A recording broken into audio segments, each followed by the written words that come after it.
दिल्ली में बंदरों का आतंक इतना हो गया है कि उपराष्ट्रपति भी इससे परेशान हैं। हालांकि दिल्ली नगर पालिका परिषद नई नई योजनाओं को लाकर बंदरों को पकड़ने के प्रयास में जुटी हुई है, लेकिन वो बहुत ज्यादा कारगर साबित नहीं हो पा रहे हैं।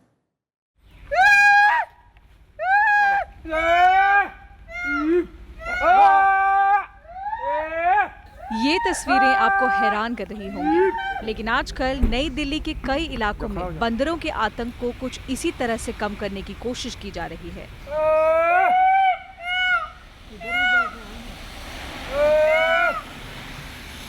लोगों की परेशानियों को हल करने की जिम्मेदारी दिल्ली नगर पालिका परिषद की है।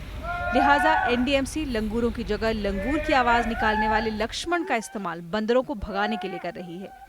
लक्ष्मण रोज सुबह बंदरों के आतंक की शिकायत मिलने पर उस इलाके में पहुंच जाते हैं जहां लोग बंदरों से परेशान हैं।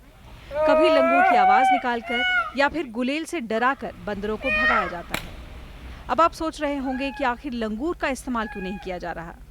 दरअसल वाइल्ड लाइफ प्रोटेक्शन एक्ट के तहत लंगूरों का इस्तेमाल अपराध की श्रेणी में आता है।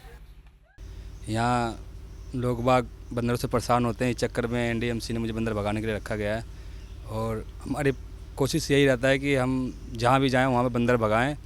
और लोग बाग इनको खाना वाना डालते हैं, इस वजह से ये इसी एरिया में घूमते रहते हैं बंदर। लोग बाग से गुजारिश है कि रोडों पे खाना ना डालें, जहाँ पे इनका बनाया गया है घर वहीं पे खाना डालें और बाकी जगह पे खाना ना डालें।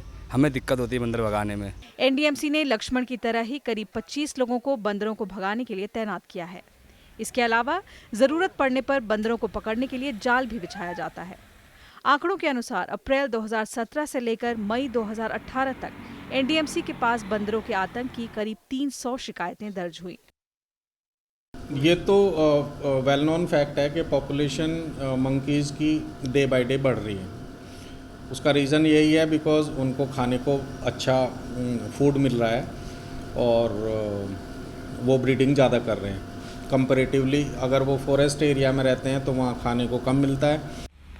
ऐसा नहीं है कि बंदरों का आतंक सिर्फ नई दिल्ली इलाके में है, दूसरे इलाकों में भी बंदरों ने लोगों को परेशान कर रखा है। इन इलाकों में एमसीडी की जिम्मेदारी है कि वो बंदरों को भगाएं, लेकिन नगर निगम के पास लक्ष्मण जैसा कोई आदमी नहीं है।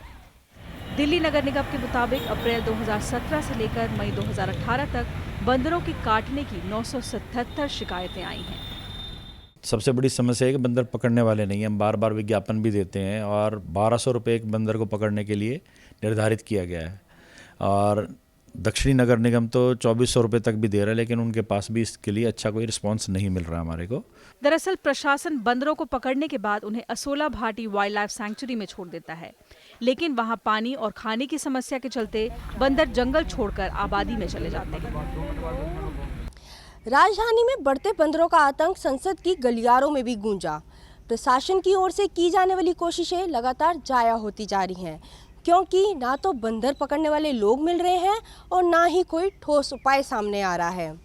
ऐसे में जहां दिल्ली में रहने वाले लोगों की परेशानी बढ़ रही है, वहां प्रशासन की सरदर्दी भी बढ़ती जा रही है। कैमरा पर्सन प्रशांतों के साथ अनु दीवान, राज्यसभा टीवी, दिल्ली।